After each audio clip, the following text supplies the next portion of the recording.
So I have a few clients that have inherited some property here in Madeira and they're not exactly sure where the land is or how to find it. So if you have a look at this BUPi map, it will show you the island is divided into two colors. There's an orange side and a green side. If you have property on the east side of the island, you can go to the Cadastral and they'd be able to tell you exactly where the land is located. If you're on the west side of the island, then one of the things you can do to try and find your plot of land is come have a look at this BUPi map.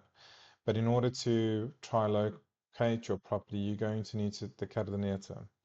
So this is the Caderneta Predial. This tells us in what concelho is the plot of land, what freguesia the plot of land is. It gives us the article number, which is important. That's the plot number.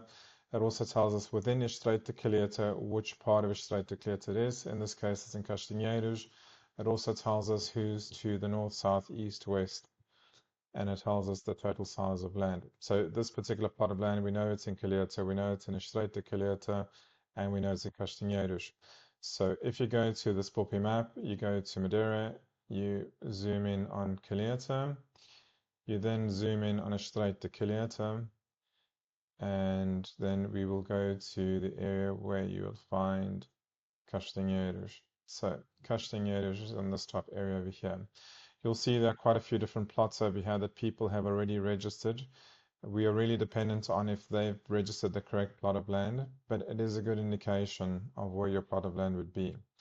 What you start doing is you click on one of these plots of lands, and it'll tell you the concelho is Calheta, the freguesia is Estreito de Calheta, and this metrage number is the article number. So this one is 1932, and we're looking for 1602.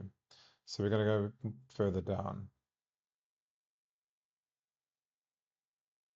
If I click on this plot of land over here, this plot of land tells us the article number is 1598. And if I click on this plot of land over here, this tells me it's 1605. So based on this, that plot of land should be in between these two plots over here. And that's where you can use the boundaries, the north, south, east, west, to try and identify landmarks. This is one of the ways that I use to try and locate a plot of land. It's not perfect because we're really relying on the people that have registered their lands to hope that they've registered it correctly.